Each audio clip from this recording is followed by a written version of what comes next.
Ya, bismillahirrahmanirrahim. Assalamualaikum warahmatullahi wabarakatuh. Untuk perkenalan dulu kali ya. Perkenalkan, nama saya Waalaikumsalam Adi warahmatullahi Nugroho, wabarakatuh. desain produk ITB 2017. Yang belum kenal, kita kenalan dulu boleh. Ya, dominan di sini mungkin udah kenal sih. Jadi untuk hari ini saya akan membawakan webinar seputar pengenalan investasi. Mungkin udah nggak asing sebenarnya, tapi mari kita cek aja.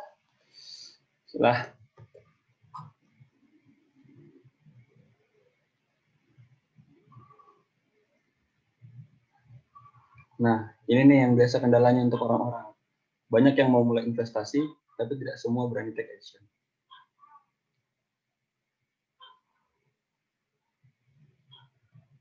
Kalau boleh, di sini buat peserta webinar ini, ada yang tahu nggak investasi itu apa? Bisa di-unmute kok. Nggak tahu. Yang nggak tahu ya. Yang tahu maksudnya. Barangkali ada gitu kan.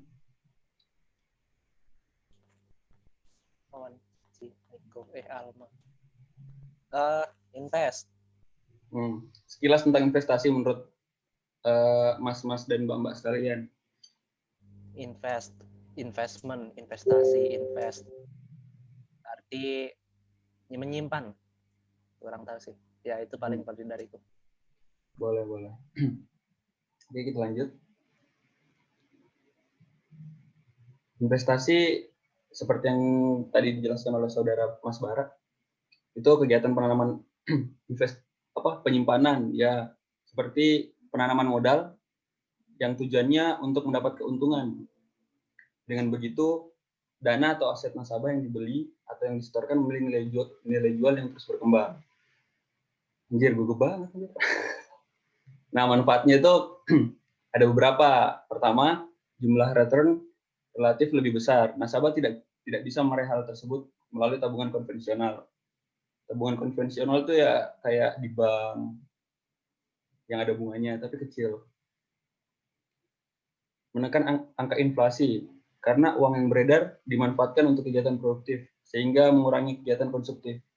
Kegiatan produktifnya itu misalkan uang kita yang kita masukin itu diputar lagi sama pihak terkait.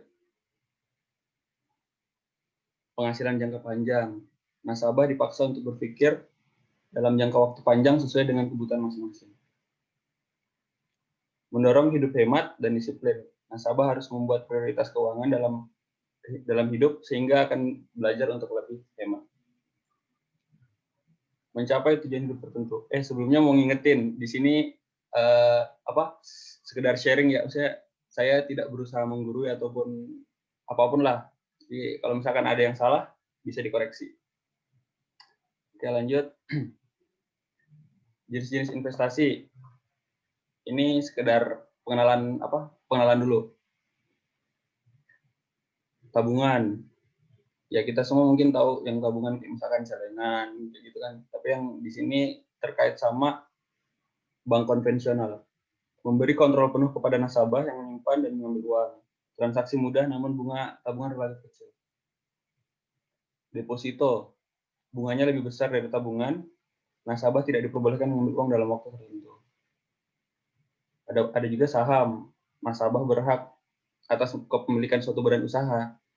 Dana yang disetorkan oleh nasabah akan dijadikan modal. Ini yang maksud tadi yang diputar lagi uangnya. Badan usaha akan memberikan keuntungan kepada para pemegang saham atau biasa disebut dengan dividen. Obligasi, surat tanda bukti hutang.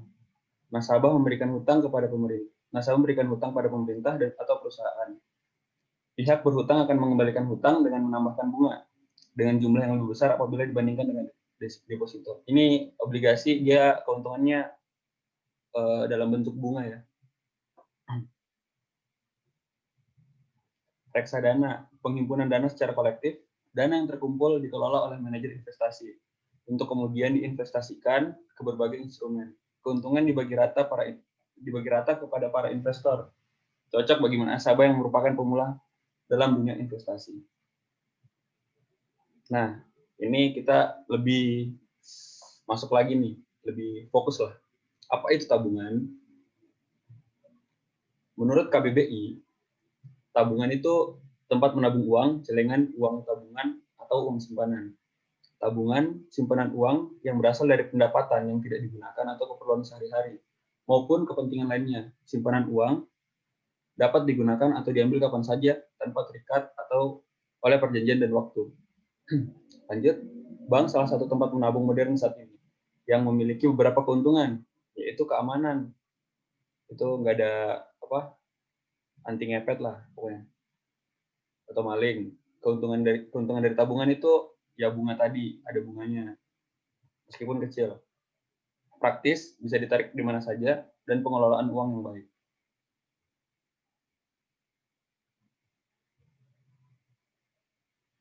Lanjut, apa itu deposito? Mungkin di sini udah sering dengar deposito sih, terutama orang tua biasanya.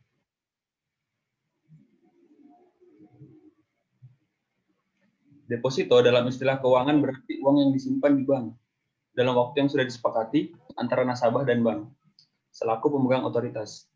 Deposito adalah transaksi yang melibatkan transfer uang ke pihak lain untuk diamankan. Jenisnya ada banyak sebenarnya di sini, cuman yang saya rangkum ada 3 yang paling umum. Deposito berjangka, sertifikat deposito, dan deposito on call. Deposito berjangka itu seperti yang pada umumnya, yang yang per 6 bulan atau per tahun.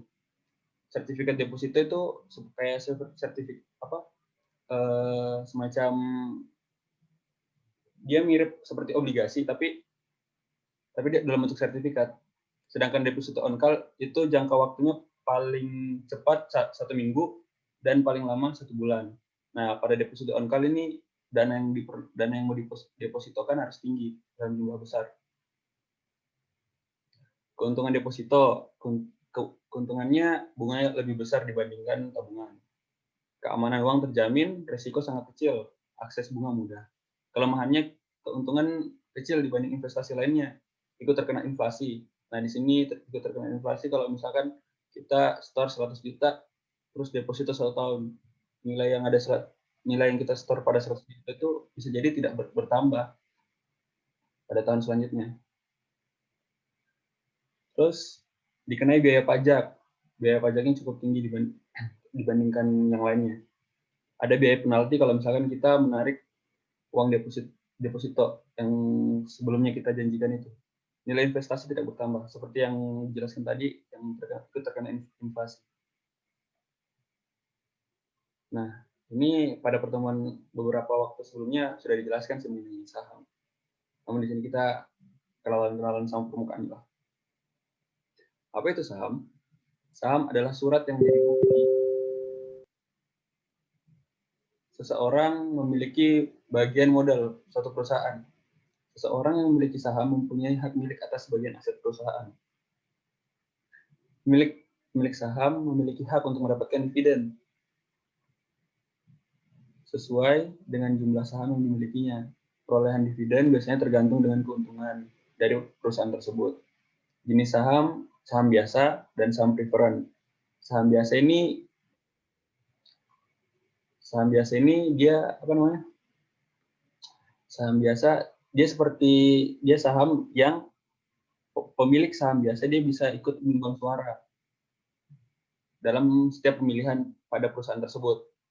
Sedangkan saham preferen dia tidak berhak menyumbangkan suara dalam pemilihan, tapi dia didahulukan dalam pembagian dividen. Oke, lanjut. Nah, keuntungannya, investasi dengan beragam jumlah bisa dipilih mulai dari 100.000 ke atas. Investasi yang fleksibel bisa di mana saja. Ini banyak sih broker-broker terutama. Kita di pihak ketiga dari broker.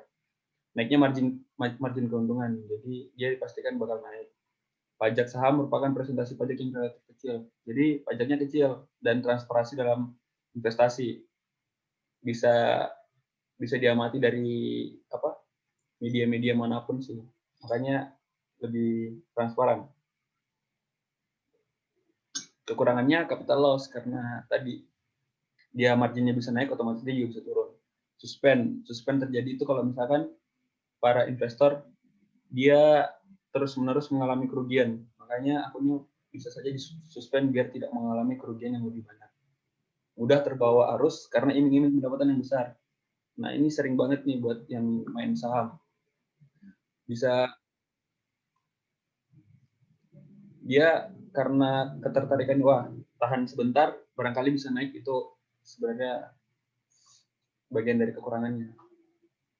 Lanjut. Nah, obligasi. Apa itu obligasi?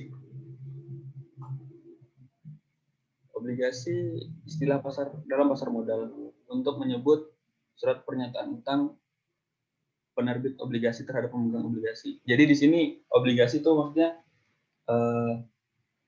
orang yang berutang itu dia yang ngasih surat. Jadi misalkan pemerintah yang berutang.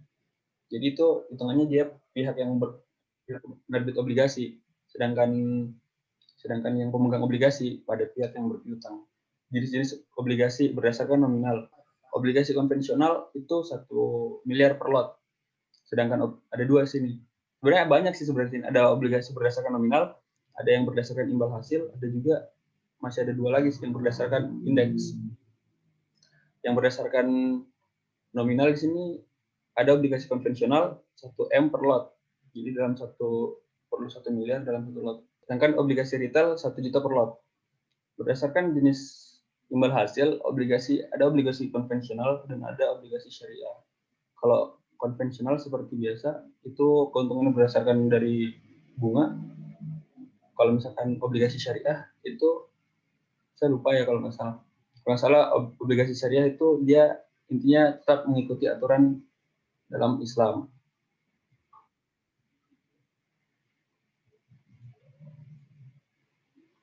Ya, lanjut. Keuntungan obligasi diperoleh dari kupon, dari bunga yang tadi. Keuntungan diperoleh dari selisih harga obligasi aman. Kupon atau bunga lebih tinggi dari bunga deposito. Bunga mudah diperdagangkan di pasar sekunder. Jadi ada pihak ketiga yang seperti apa ya? Kalau misalkan saham kan ada tuh yang kayak IDX kayak gitu kan.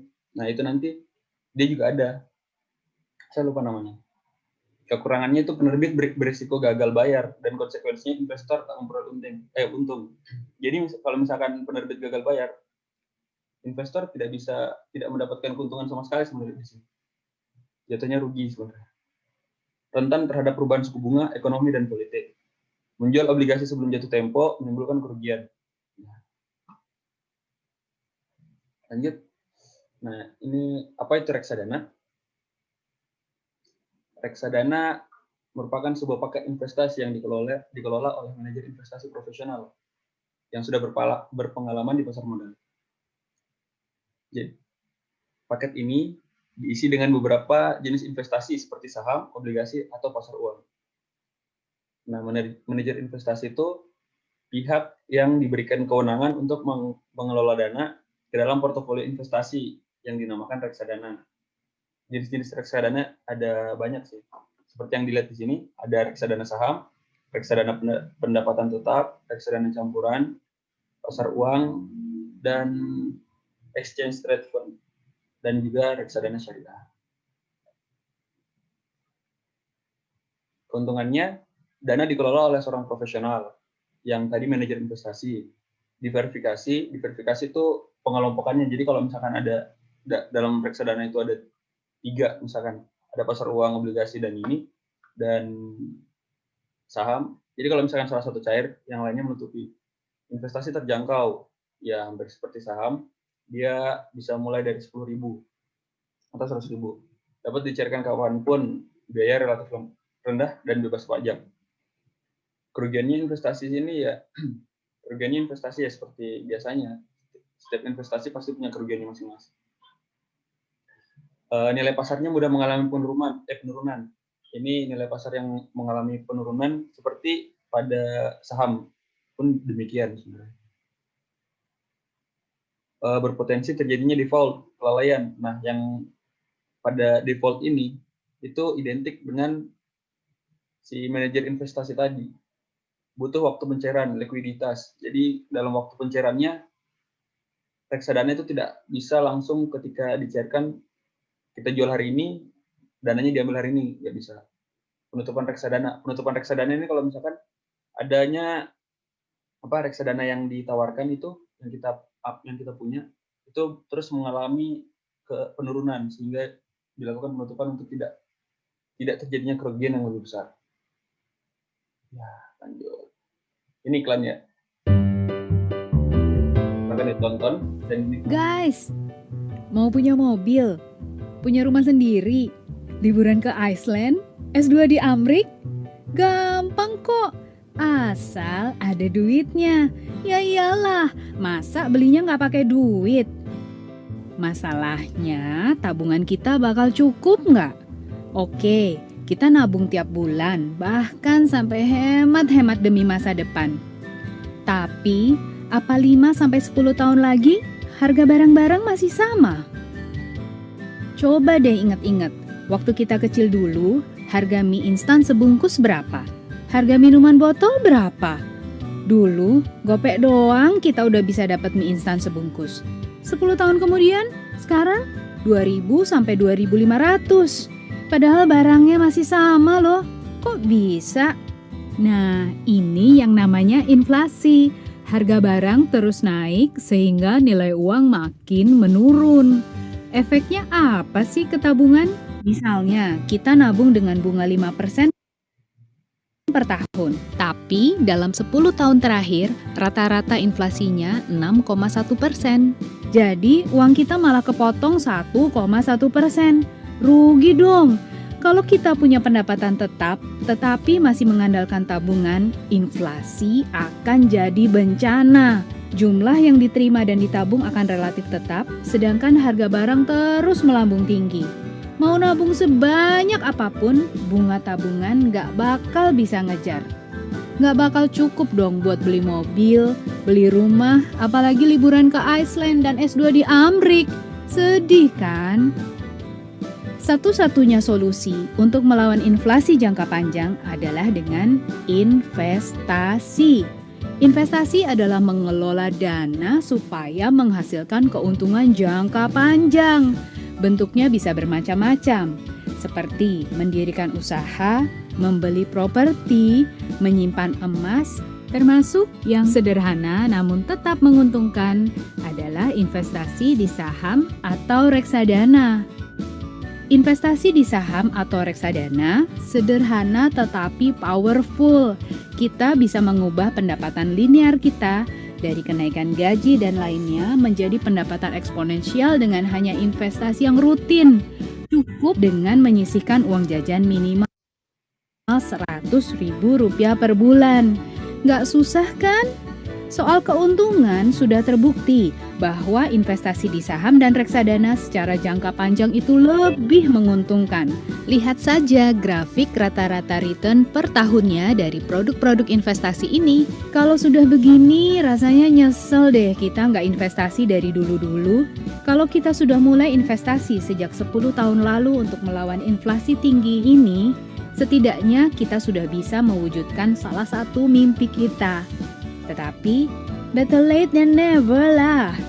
Yuk, mulai investasi dari sekarang untuk meraih mimpi-mimpi kita sekaligus menyelamatkan kita sendiri di masa depan. Pakai logika, investasi segera. Yuk, nabung saham.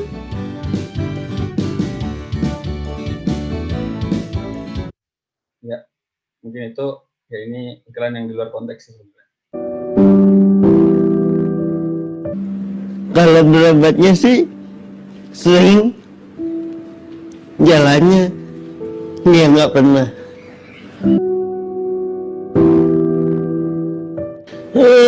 Rasanya udah punya anak, ada senangnya, ada sedihnya. Senangnya, saya bisa menunjukkan ke orang-orang saya bisa bereproduksi. Sedihnya, begitu lihat anak saya latihan jalan, kok langsung bisa ya? Saya sirik rasanya, pengen saya sliding, tapi nggak bisa. Masih ada lagi satu guys, maaf ya. Saya mau cium? Apa? Mau cium? Mana? Di sini. Sini. Such a happy person. You are wrong by saying my laughter is louder than you. Such a freaking mom. No one knows what I'm feeling, what I suffer. No, they don't know. So keep your thoughts and stuff. Oke, kita lanjut ke topik selanjutnya.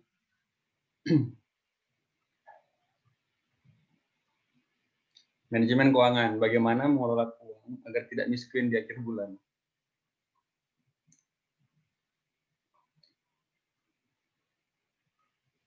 Budgeting dengan benar. Misalnya, ya yang nggak tahu budgeting itu ya pengaturan uang lah. Kamu pasti udah nggak asing kan dengan budgeting 5-30-20 atau 40-30-20-10. Kalau yang merasa asing nanti dijelasin selanjutnya. Sebenarnya sah-sah saja mau pakai yang mana. Yang penting budgetingnya itu dibuat dan dijalankan. Kita perlu balance antara kebutuhan yang sekarang dan yang akan datang. Tips mengatur keuangan. Versi kamu dan versi penulis nggak harus sama. Bisa bikin versi sendiri. Nah, bisa dilihat dari diagram di gambar. 40% biaya hidup. Ini budgeting yang dipakai 40-30-20-10. Jadi dari uang sebulan itu dibagi menjadi 4. Yang 40% itu biaya hidup. Minggu pertama 10, kedua 10, dan selanjutnya 10. Terus investasi 30%. Di sini pembagiannya dari penulis, tapi kalau misalkan kalian mau versi lainnya, terserah, kan kalian bisa bikin sendiri sih. Jangka pendek 15%, jangka menengah 10%, jangka panjang 5%.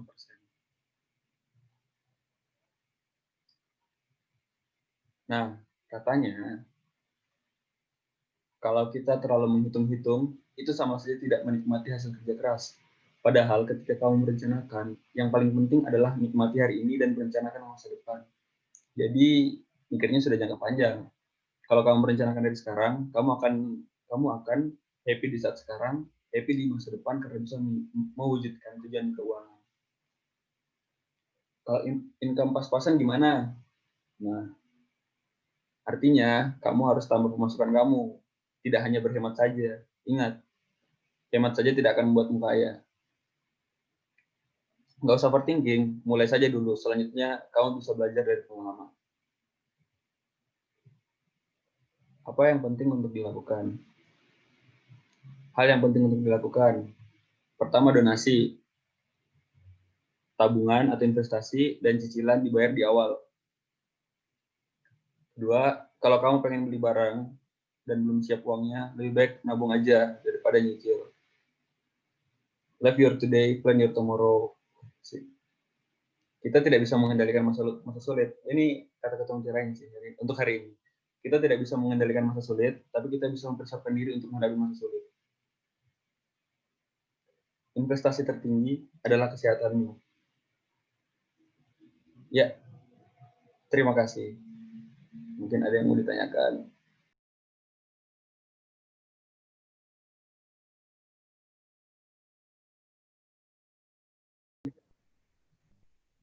Cik, kasih tahu Cik.